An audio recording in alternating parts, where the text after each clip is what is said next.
Hi, this is Barry Brooksby, co-founder of Optic Financial.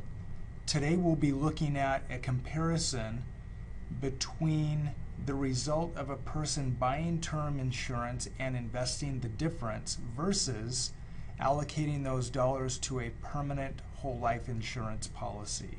What I'm starting first with is a 35-year-old male having a $500,000 whole life insurance policy. And you'll notice that for the first 4 years of the policy, they're investing $15,000 and $5,700 thereafter. The internal rate of return on this policy, minus taxes, minus fees, is 4.32%, which is a great rate of return. Where today can you get a guaranteed liquid rate of return of 4.32%. It's June 2013, and today, frankly, it isn't possible.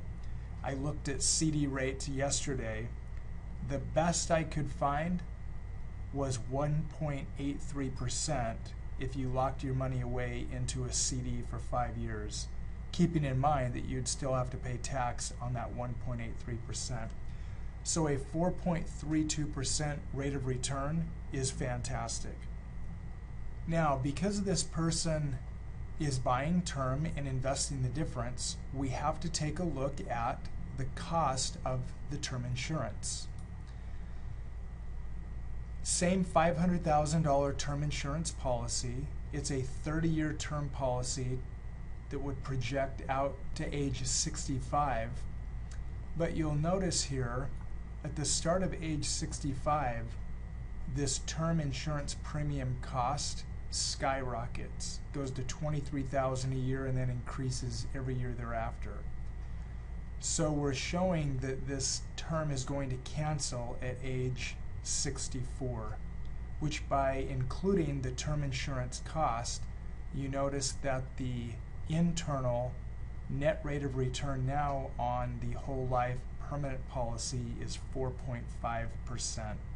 Again, most typical financial planners are telling clients that once they hit this magical age of retirement, 65, that they're not going to need life insurance. They would have invested the difference, so they would have built up all these assets and have this large net worth when they're 65, which they're told they can now self-insure.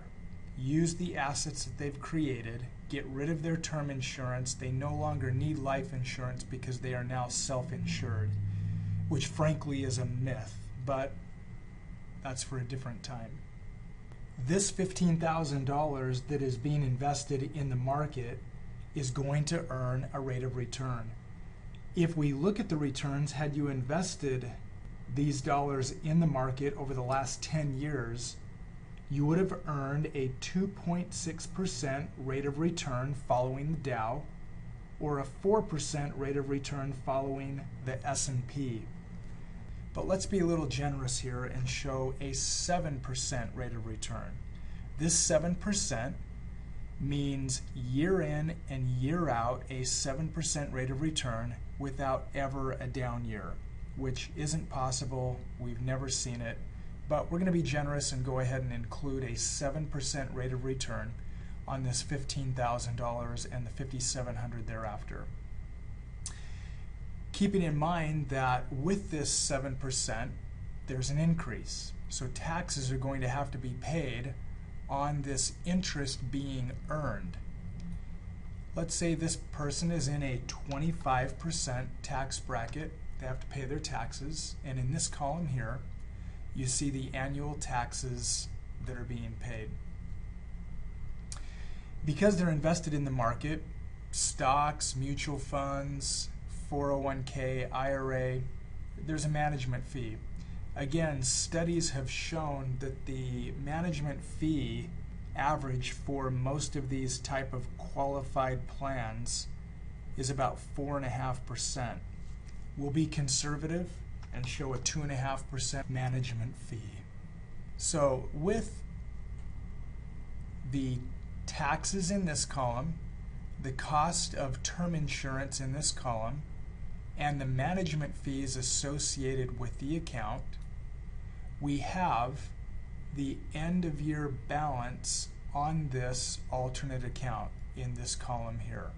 Now, what's interesting about this alternate account is that had these same dollars here been invested into a permanent whole life insurance policy, that alternate account would have had to have had a rate of return of 8.71% to match what the whole life is doing.